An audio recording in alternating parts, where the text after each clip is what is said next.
Coming at you faster than a cheetah and with more questions than your parents when you break curfew, this is Swag IQ, the daily game show where you can win big money from the company.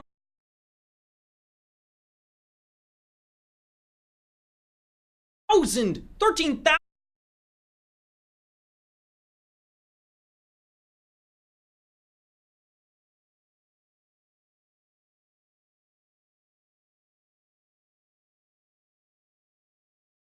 If you get it right, you're moving on. If you get it wrong, you're out of the running. But if you make it to the end, you're going to split the prize money with whoever's left. And today, we've got $1,260 on the line. Just look at it, folks. All of that money wants to digitally into your bank accounts. And maybe it will, but hey, if nobody wins it all today, it's okay. It's going to roll over to the next game. And then you can make the next grand prize even bigger by inviting more people to play after this game. And here's some more good news. Even if you're eliminated, you can still earn points throughout the game by correctly answering questions with a star next to them. Once per game, after you get a question wrong, you have the option to use those SB points to immediately rejoin, giving you another shot at the grand prize. The further along you are in the game, though, the more SB it takes to rejoin, so just keep that in mind. And if you don't have enough SB points today, don't worry. You can stockpile them for the future. Just be sure to stick around until the end of the game so that you can claim all the SB points you've earned. All right, we know the rules, and that means there's nothing left to do but swipe away the comments and shake this Etch-a-Sketch. Let's get to question number 1, worth 10 bonus SB points right for you, right off the back. Here it is. According to the saying, every dog has its what? Problems, day, or kibbles? Every dog. Tail is not an option here, although that would be a good one. Rumor has it that this saying was first coined back in the 16th century by Queen Elizabeth I. Although it was already a popular phrase in that time, it was common knowledge that every dog has its day. We had 11,828 of you get that right. We lost 1,300 of you to problems and kibbles. Hey, if you feel like that's a problem or a kibble, it's okay. You can still rejoin. You can rejoin. You know, every dog does have its kibbles, and those that don't wind up having their lives narrated by Sarah McLachlan. In the arms of an angel. Now that we're all crying, let's just move on to question number 2. What food storage system is known for its signature burp? Food Saver, Ziploc, or Tupperware? Burping and food go together like Batman and Robin. That burping sound is made by the air escaping the container as the lid locks and seals in the freshness of your Tupperware. 9,440 of you got that one right. Ooh, we lost about 2,500 of you to Food Saver and Ziploc. You know, I also make a burping sound while storing foods, but people don't act like I'm a big help around the kitchen. Just think that should change. All right, we've got a lot of you rejoining us. That's amazing. That means you can keep playing for the money. So we're just going to keep going to question number 3. According to their song, Starship built this city on what? A smaller city, rock and roll, or a giant hole? Starship, such skilled craftsmen. How skilled, you may ask? Well, the members of Starship, they planned a city, you know, right on top and of what was it, folks? Did you get it? A whole functioning city on a solid foundation of rock and roll. We had 10,277 of you get that one right. We only lost, wow, 370 of you to the other answers. You guys know your rock and roll. Did you know that Starship also built a village on R&B, a township on country and western, and they built this tie on rumba. Dun dun dun dun dun dun dun dun dun dun dun tie. That's how they did it. They're geniuses. Coming at you next is question number 4. Just like Brett Favre has 1 ring, this has 1. Count it, 1 bonus SB point coming your way. Here's question number 4. The Sparks, the Liberty, and the Storm are teams in which league? MLS, WNBA, or NHL? You gotta know your acronyms for this one, folks. The Sparks, Liberty, and Storm represent the cities of Los Angeles, New York, and Seattle, respectively, and they compete in the WNBA, Women's National Basketball Association. 6,966 of you got that one right. We lost about 2,900 of you to Major League Soccer and the National Hockey League. You know, Major League Soccer also has some cool team names like the Impact, the Sounders, and Real Salt Lake. That's right, folks. No fake Salt Lakes in this league. They keep it real, and they keep it salty.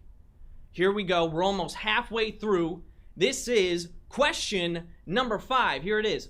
Which of the following was not invented during the Renaissance? The telescope, the microscope, or the stethoscope? The good old Renaissance, resulting in so many fairs throughout the land, even today. You know, the Renaissance was an age of incredible artistic and scientific exploration and discovery, but of the many scopes that were invented during that time, the stethoscope was not among them. That one would have to wait until the 19th century. Oh, 3,460 of you got that one right. We lost over half of you on that question. I think there's only one word to describe what that question was, and that is brutal. Oof. A2 brutal? Question. A2? Goodness. I was also personally surprised to discover that Scope mouthwash was also invented later, which means that the Renaissance was an age of art, science, and straight up stanky breath, folks. Whew. So glad I live in the modern age. All right, we're now halfway done. We're halfway there. Some of you still living on a prayer. That's okay. We're moving right into question number 6. Here it is. The Pips were the backup singers for which soul diva? Aretha Franklin, Dionne Warwick, or Gladys Knight? You might be thinking, is this a Hershey's question? Because the Hershey squares that you can get in a bar of Hershey's chocolate, that's a Pip. But the Pips we're talking about, the original Pips, were not only backup singers, but they were family members of their leading lady who recorded hits like The End of Our Road, I Don't Want to Do Wrong, and Midnight Train to Georgia.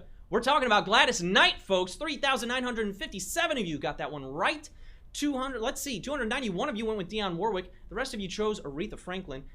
Wonderful singers, really, but Gladys Knight, oh, Gladys Knight. You know, she also lent her name to a successful chicken and waffles restaurant in Atlanta until last year.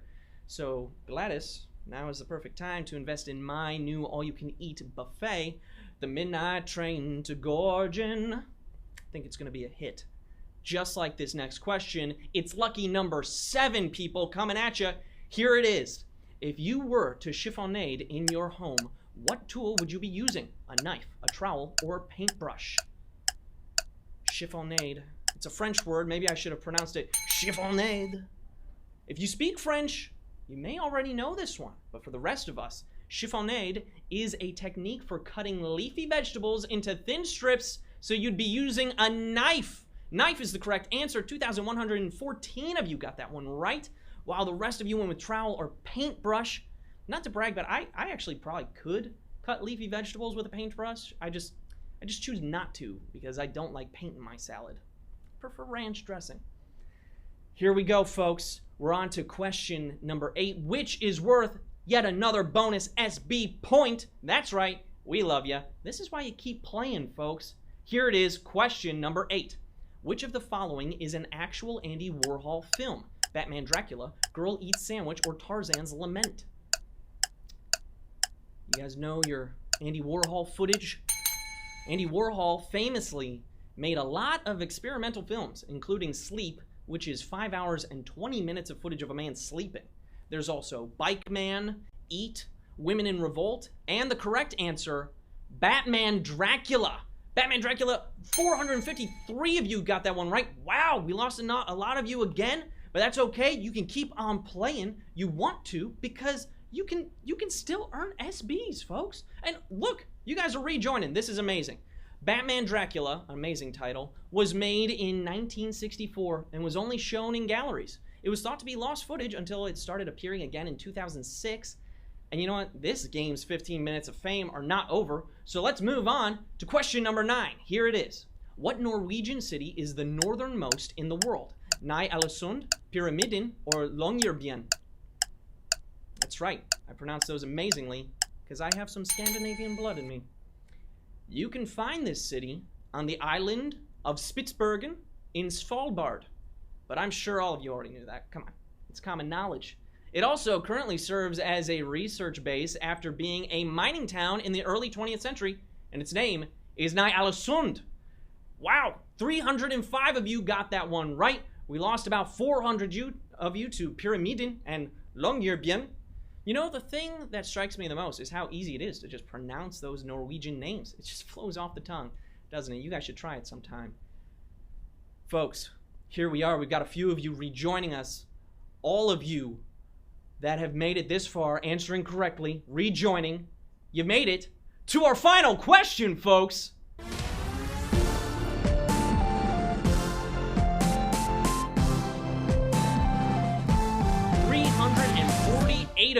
348 of you are still going for the money. And this next question, for all of you that are still playing to get those SB points, you're having some fun, you're going to get one bonus point if you get this one right. Here it is. Question number 10. Which of the following is not referenced in the lyrics of We Didn't Start the Fire? The Brooklyn Dodgers, Wheel of Fortune, or Disco? Disco, that's just a fun word to say. You know, the 1989 hit We Didn't Start the Fire covers the 40 years of history that Billy Joel had lived through at that point. It features lyrics like Einstein, James Dean, Brooklyn's got a winning team, and Wheel of Fortune, Sally Ride. But nowhere in the lyrics will you find disco music. 87 of you got that one right. That means you are splitting our grand prize. Congratulations! Whoa! You are the winners!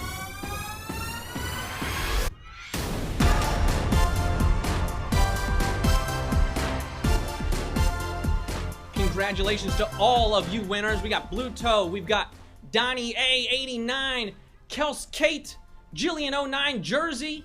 You guys are splitting our first live grand prize. Congratulations. You're getting your prize in the form of points called SB, which you can redeem for PayPal cash or gift cards to Amazon, Starbucks, Target, hundreds of other places. Just click the claim button now to get your share of the grand prize. And hey, if you didn't win the big one, but you were earning those extra SB points along the way, tap that claim button now so that you can bank those for later. Now, it will take 15 minutes for your SB points to credit, so thank you in advance for your patience. Whew. There it is, folks. You know, if you've enjoyed the game, do us a quick favor. Give us a 5-star rating and review in the Google Play or the iOS App Store. Tell other people why you love the game so they join in and make the next grand prize even bigger. That's it for today. So start getting ready for the next game when we'll have more money on the line and you'll have another chance to win it all. I'm Nathan Ondrusek, and you've been playing Swag IQ. See you next time.